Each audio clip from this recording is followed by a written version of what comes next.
I grew up in a cabin, no anything, no electricity. And I remember, watching a lot of these women growing up. Like, I remember seeing them when this wasn't even a reality for me, and so to hear, you share these stories of, how much you literally, you crawled, you fought your way, you clawed, you said no, you said yes, you broke down, but you guys did all that so we could be here, 100%. So I feel my triumph is that me showing up and doing my best because it's to honor your guys' work. That's a part of the triumph, even on days when I'm like, why do I do this? Like, why? I don't give a flying damn about you. I won't let you tell me what I can do. You can try to drown me, but my spirit is free, yeah, free, yeah. Generations, all my nations, all circle around me. So let's sing about age. Generations, all my nations, all circle around me. So let's sing about age. Welcome to ReMATRIATE the Lens. So, Kimberly, I'd love Hello. to start with you. Who have you worked with and on what project? I've only worked with Tamara. We worked on Outer Range together. We worked on Reservation Dogs together. But I've worked with the Podemski sisters across the entire span of my career. So yeah, it's been a gift. And then you two have worked together.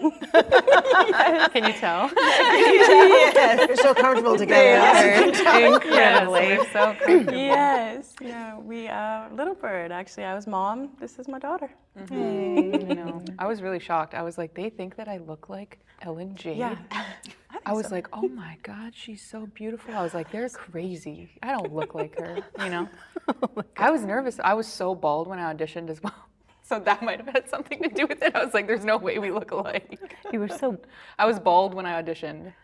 Like, I had just shaved my head because it was New Year's and I just felt like shaving my head. Kind of a fresh start type of thing. And then I auditioned, I think, later that January, maybe a few weeks later. And I was bald.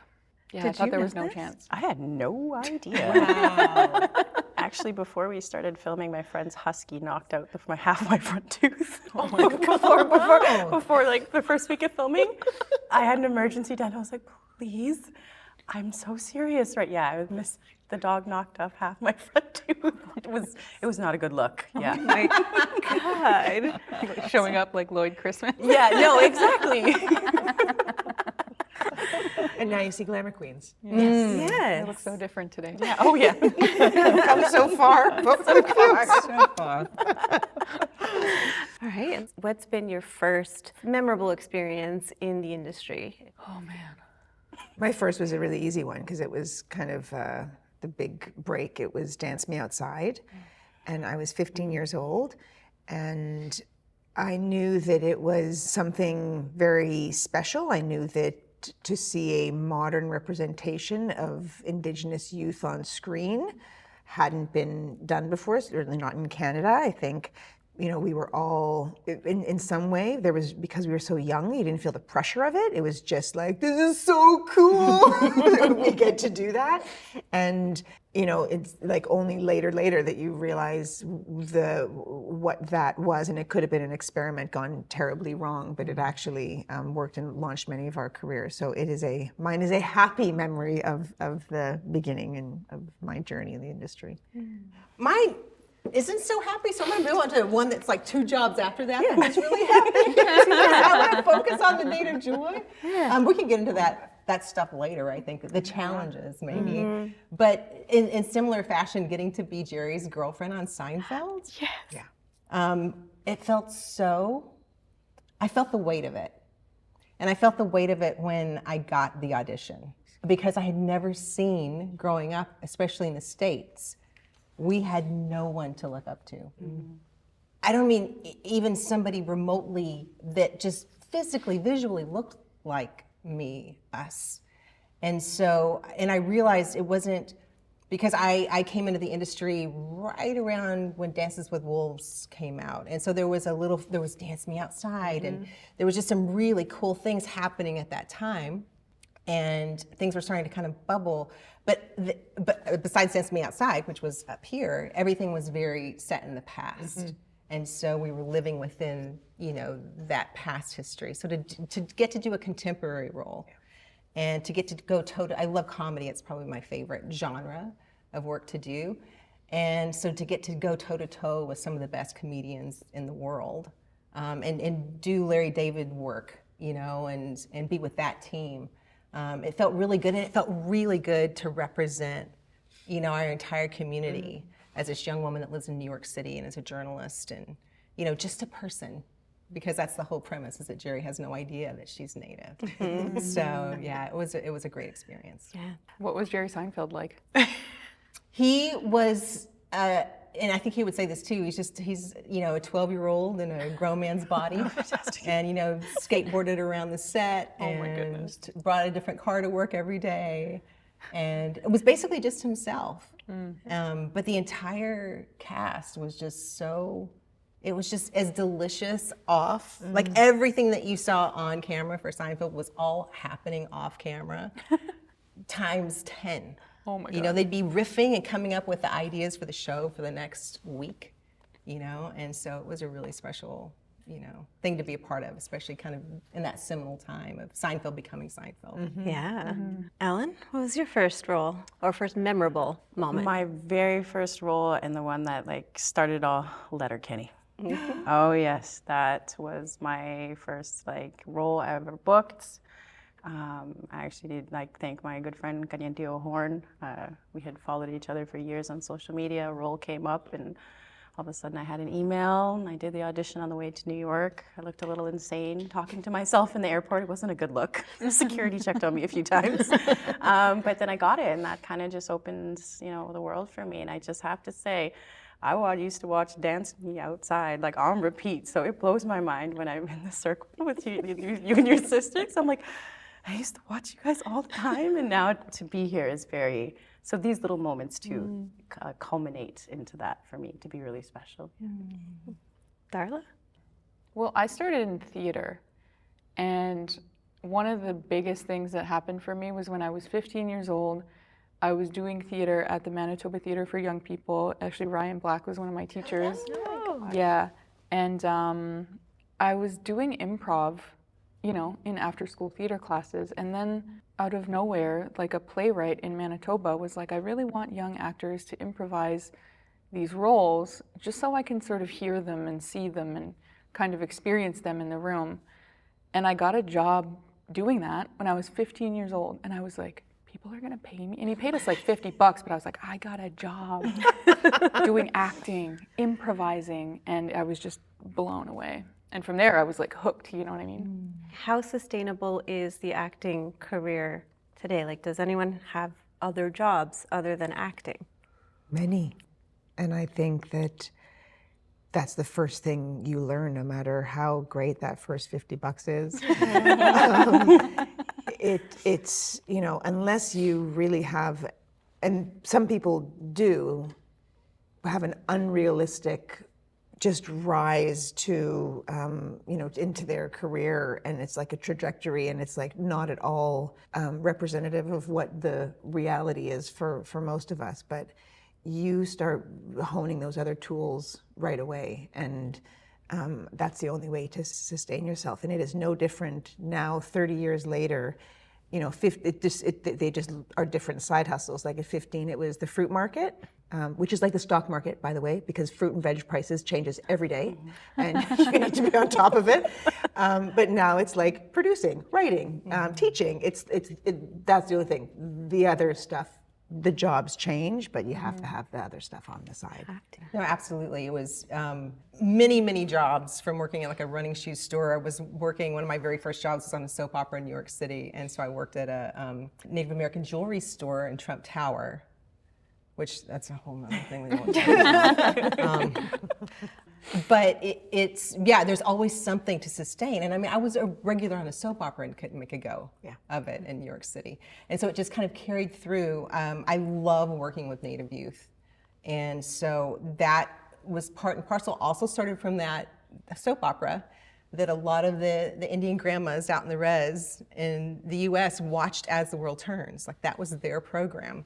And so they're like, oh, there's an Indian girl on TV, you know? And so they called up CBS, kid you not, called up CBS because there's no cell phone, there's no internet. How they found the number for CBS, I don't know.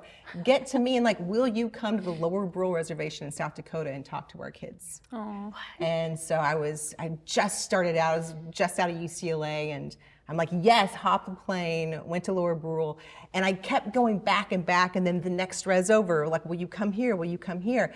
But then they had heard my story so many times, we're like, yeah, we've heard this story about me, you know? And like, what can I teach now? I'm like, well, I'll just teach them what I do. Mm-hmm. And so we started doing our own improv scenes, you know? And now one of my students hires me, Tazma Chavez, from Reservation Dogs fame and many other things, now hires many of us, and she's a director, and I started working with her when she was 14. Wow. So yeah, what I love about those jobs is they all, though, feed into our work and help us bring a kind of fully realized human being, you know, to the screen and to the stage. And now I'm a professor at UC Riverside and kind of taking everything that I've learned and working with students, you know, there, and just kind of empowering the next generation of storytellers. Wow. Wow. Yeah. Wow. Okay. What do you do? I actually work full time. So I am a language and culture coordinator, and I focus on traditional skills and harvesting. So I work with under food sovereignty. I work with 5 remote communities in the north that are road access or fly-in only. So I cover all the aspects of traditional harvesting, documentation, preservation, and I'm also in university. Wow. Yeah. Wow. Yeah, yeah. Oh my God. Yeah, so I'm in honors, my first year honors anthropology, but before that I graduated from UVic under Indigenous language revitalization with a focus on advanced documentation and recording. So I love linguistics. That's Such me. a nerd. I did not know that. So nerdy. Yeah. So that's what I do when I'm not on the screen or traveling around modeling. So I'm signed with Next Worldwide, so I'll go New York, LA, all that stuff. But when I'm not that, I'm way back up north and flying to my northern remote communities like Niskandaga and Abinamik and Beautiful. Yeah. Your days from day to day must be. It varies. Like I'm here, hair, makeup, and next week I'll be back in the office. Doesn't it keep things balanced, though? It's the only thing that keeps it balanced.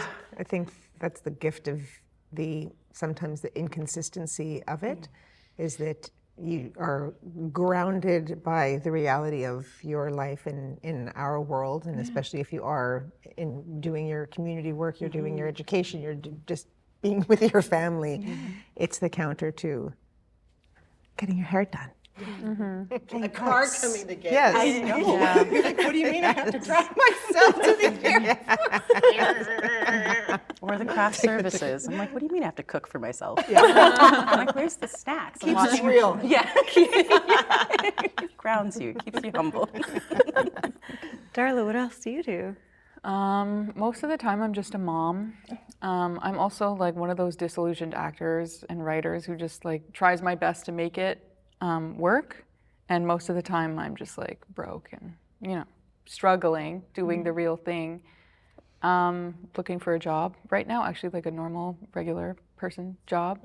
So hopefully that works out. Although I'm trained for nothing. I can act and write. This is not a good sale for you right now. Don't say that on your resume. Yes. Okay. I'm trained in nothing, but I have a wonderful You attitude. say, I've played a doctor. I've played The only thing I've played is a Jewish person on TV. Okay, not transferable. Yeah, so that's pretty much my life. But I spend a lot of time with my daughter, and I just love her so much. So what are some of the main misconceptions that you feel should be cleared up about the work you do? I mean, I'm sure a lot of people don't know about all the other hustles you have to do to keep yourselves going. But what else is there? Usually, I have to spread the word that I am seeking employment. I used to have this joke. I've been very blessed to have roles that have garnered attention and awards, but there is like a streak where I would get an award for these performances, but be so unemployed. And I was like, how is it maybe you're just celebrated. That's exactly but my unemployed. situation right now. I'm getting tons of awards and I Yes. don't have a job. It's very confusing. And so the assumption, and I think that's the biggest misconception, and we know it also from the Oscar, what do you call that? The Oscar curse. You know, it's like the inflation and the over celebration of artists really do us, they put us in a really difficult position, because you don't want to break the illusion. So like currently unemployed, would love a job. But at the same time, you have to let people know, just because I won the award, which was for the job that I did 2.5 years ago. And so you just end up like riding on the rumor or the illusion that super successful, like really making their mark and doing these great roles, and it's just people don't know what this is, and that's what we signed up for. You know, I've only worked with her recently, but like we've known of each other for so long. Decades. And there is something that means so much when 30 years later you see the same faces that you've been doing this with, because it is so hard to stay relevant, to stay in the circle, to be invited into the room. It is so hard. And it is really just a testament to conviction, talent, the fact that we have other things to get us through those times. But yeah, I think people, that's the biggest misconception. They just think it's the drivers and the hair and makeup and the fabulous trailers and the awards.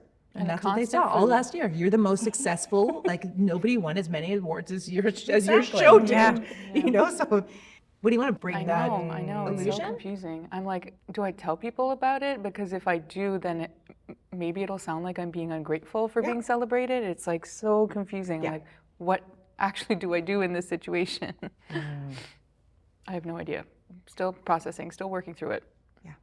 I think that's one of the reasons why this is so powerful, you know, is being able to be vulnerable and kind of breaking that glass exterior, you know, this cult of celebrity and what the appearances of things, but how they are on the inside, you know, how things are really happening. And I think it's important, everyone in the circle understands that. It kind of goes to our first question too, of I think there's a misconception about waiting for the phone to ring and kind of waiting for the industry to find you. Well, I want to do this, but I've seen it from the jump of needing to be in a position where you're creating your own work and you're writing. And if you can't write, you're finding a writer. If you can't shoot, you're finding somebody that can, you know, do your cinematography. Finding teams.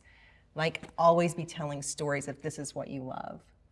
And so it's just like, it feels really good that when you're on those down, like, I do not have a job right now. Don't know when the next job, or if the next job's coming. But it's really cool to know that we've got, you know, this project on the side, that we don't have to wait for somebody to green light. We don't have to wait on anybody.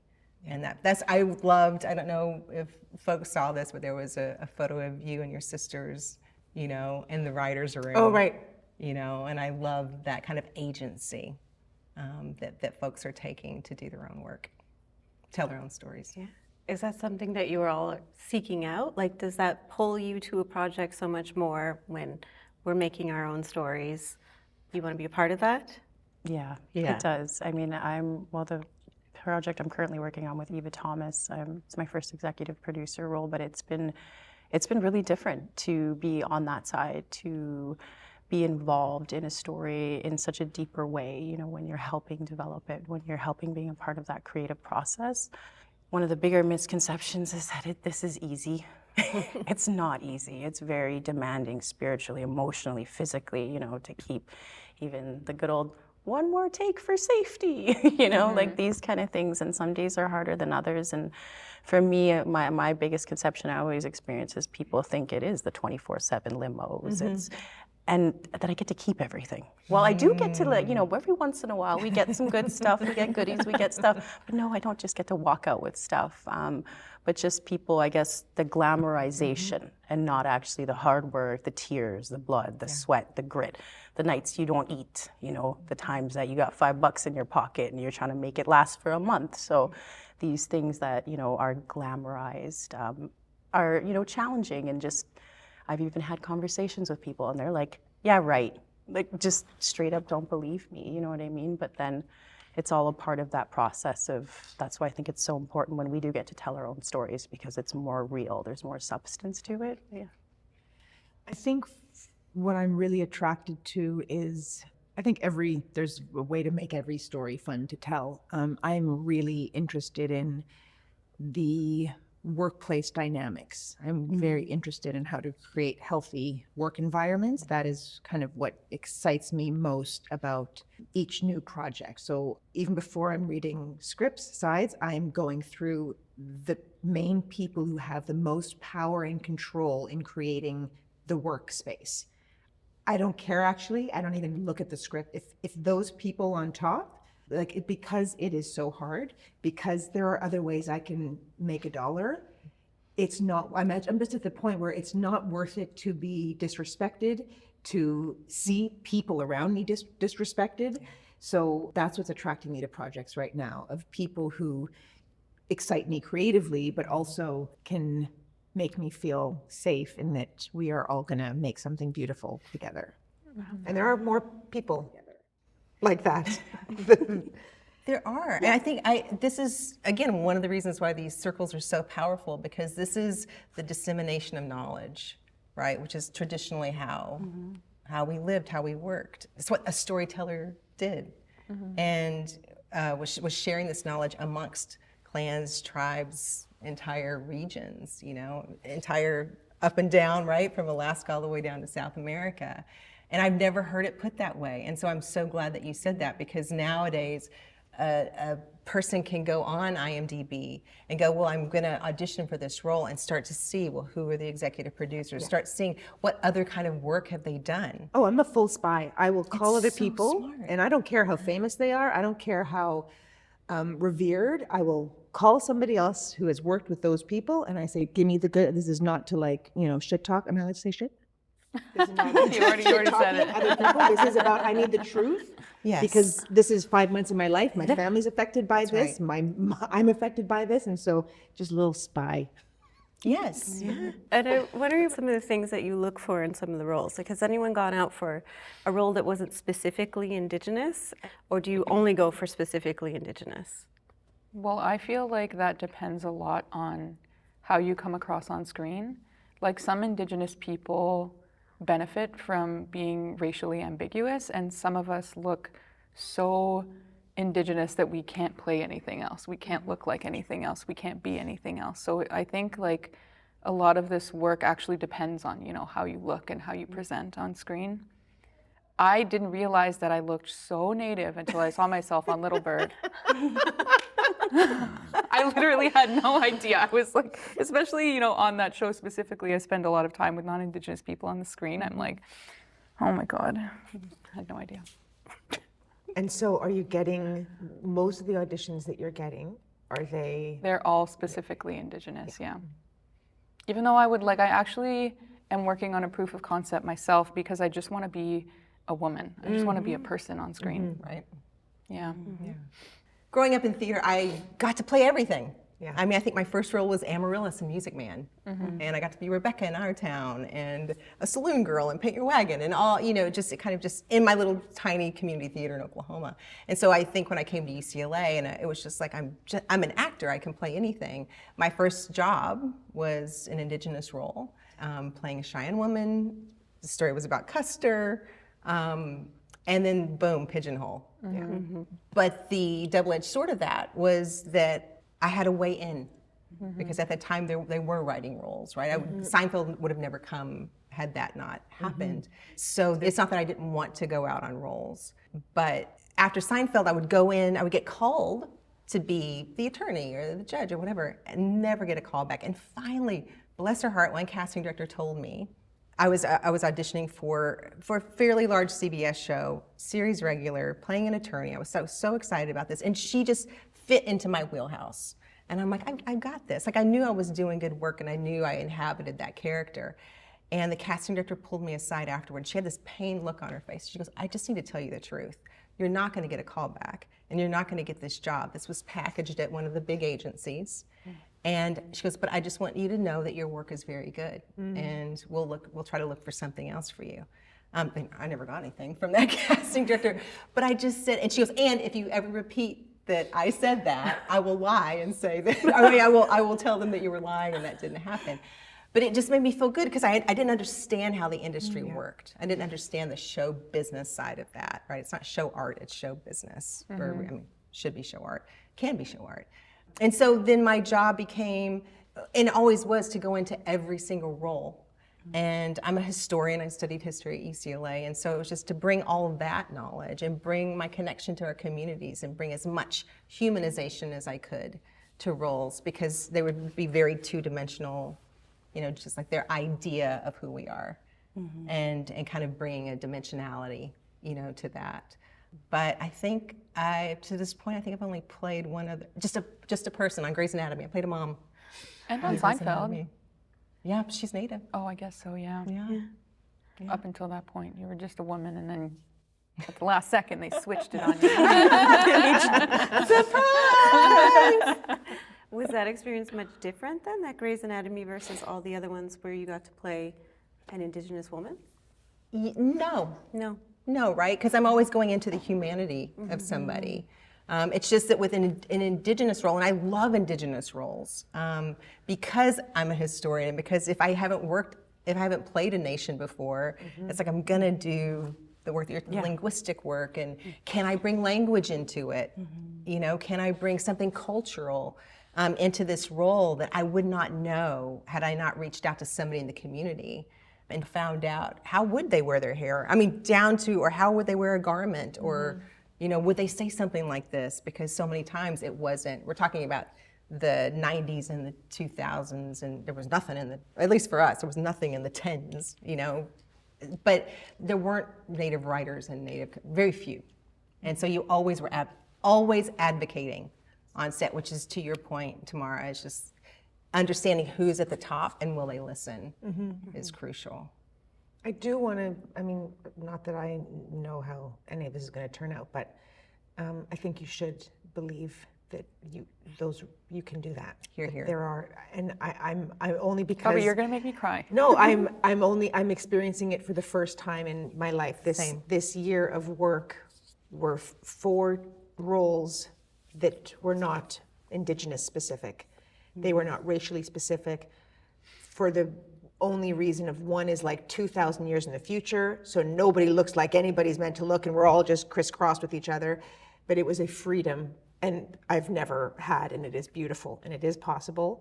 And the other ones, what's so interesting is when you do finally get that opportunity to show up as just a woman, as a mom, as a friend, as whatever that is, you then bring all of your stuff to it. And they end up being Native anyway. That's right. But it's because of you, and it's on your terms, you know? Yeah. And it's what we've been working for. Yeah. It's what we've been working for. So Why is there no can do tissues on that. this table? I'm sorry.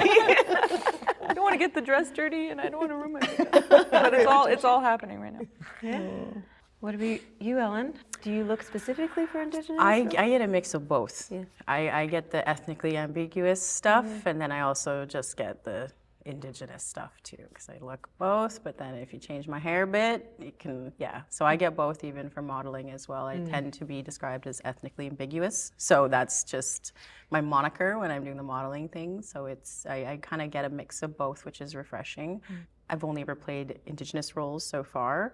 I've played other Indigenous nations, which, you know, very much respect. I always got to do the research linguistically, how they sound, everything like that, to offer as much, you know, integrity and respect to the nation as I can. Because I'm not gonna lie, sometimes I feel a little weird. I'm like, I'm not Mohawk. You know what I mean? Like, but I'll ask my friends, you know, is this okay? Is this how you do it? So kind of seeking, I guess, that permission from the nation is part of the work too that we have to do off screen.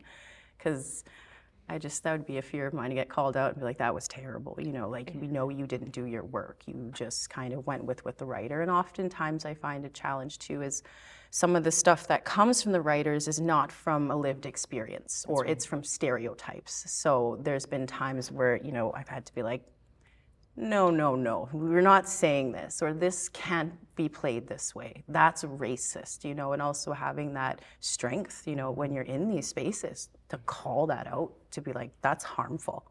We're not perpetuating this. I think that's another misconception about what we do, specifically as Indigenous actors. We have to, that responsibility, a white actor, can I say that? Can show, like, I don't even know what it is like to show up to a job where you just have to say the words. I don't know. It must be fun. It must be nice. It must be nice. But we have to show up with everything that you're speaking about. That is, it's exhausting. It's exhausting. It is a responsibility that we cannot ever escape. There are some, not all Indigenous actors choose to take on that responsibility. But for many of us who do, it's inescapable. So we're not just showing up with the lines. All of that work and the relationship building that has to continue to be present and you're engaging in, because you can't tell these stories without checking in with your peeps. Protocol is very much in reality at all times. And so I do think that you're right. That is probably the difference in that one Grey's Anatomy role, is I didn't have to do that work.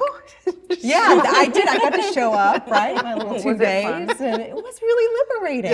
But I haven't thought about it until you've said that. I mean, like you're on set and you're trying to do a language, you know, and maybe, you know, you've got, well, I mean, Tamara and I worked on Outer Range together with lots of Shoshone, and you feel the weight, not just of the language, but of the ancestors, you know, and story is medicine. And if it's medicine, it can be good medicine or bad medicine. And so when something is done without respect or incorrectly, it can do harm.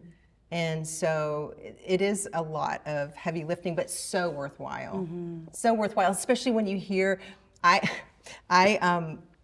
and at the last minute, I wasn't afraid, and this was the great thing about working, going back again to our first, you know, the job. What I loved about working on the res and then coming back to Hollywood in particular and doing the work there was that it grounded me so deeply into our protocols and the way that we do things. And I was never afraid to stand up to anybody. You know, as a 22-year-old, as a 24-year-old, I'm like, exactly what you were just saying. It's just like, this isn't right. This is how I, you know, this is, but I would never just say, change it. I would like screen, that's why I started screenwriting. I would rewrite the entire scene. Here's the scene. And it was so rewarding, you know, to watch, to fight for that, and then also to back away from a project if they weren't willing to change it. That's a lot of extra work. It's exhausting. And then you're, you know, a cultural consultant as well. It's a heavy weight you guys all carry. But from carrying that weight, what are some of the triumphs that you have encountered from those moments? I think triumphs are really interesting because the assumption is that they're the things that you see on screen. And those are just so fleeting. When you're on set and you look around at crew and you're seeing your people there, and this is even just, let's say, a diverse representation, like that to me is one of the triumphs of where we have gotten to in the writer's room, the directors, the producers, to see more of us filling this space. I feel so lucky to still be around to witness that change. And it's very interesting because you see the really young ones come up. And you're like, you guys have no idea what this used to be like. And like, forget, you know, being a person of color or just an invisible person, but like even just a woman in these spaces. So I feel so happy for the young ones who are coming into this, but that's a triumph. I will say what we did on Outer Range in season 2, it's really sad because, you know, in critical acclaim, not sure if it was noticed that way, in popular commercial success of numbers, not sure, in Emmy world, you know, this stuff all just got overlooked. But what we did on the ground with employing more Indigenous actors, background performers, stunt people, speaking roles, right? Like, 'cause there's one thing of like, you guys had all these people and we did a whole village, but these are speaking roles. These are our craftspeople, our wardrobe, our language speakers.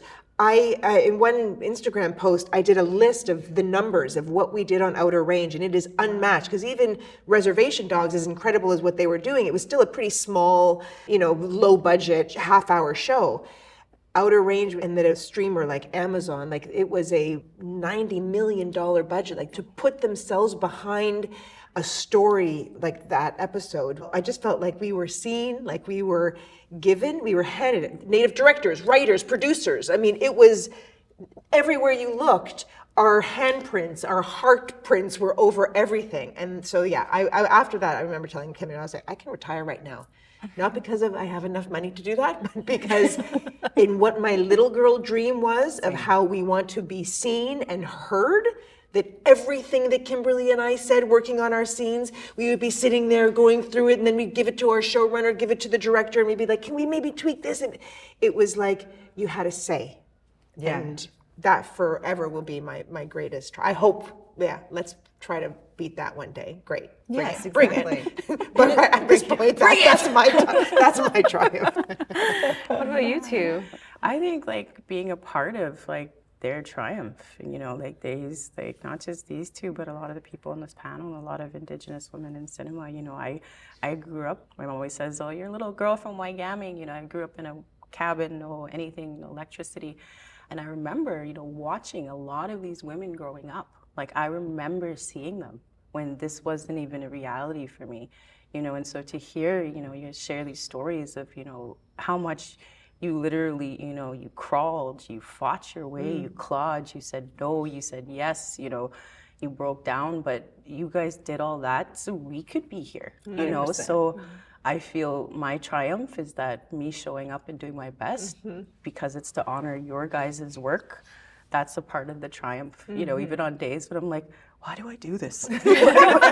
Why do I do, why do I do this? But, my triumph is to continue that legacy and be a part of that legacy of, all the ones that have come before us and, all the little kids that are back home that are still watching or people that reach out and say, hey, my kid is interested, so that's my little triumphs where I just walk around as myself. I don't ever think of myself as any of the stuff that I do, but when people come up to me with that recognition, that's little things like that for me, those little moments, and I'm like, oh, you actually watched that? Ever cool. Yeah.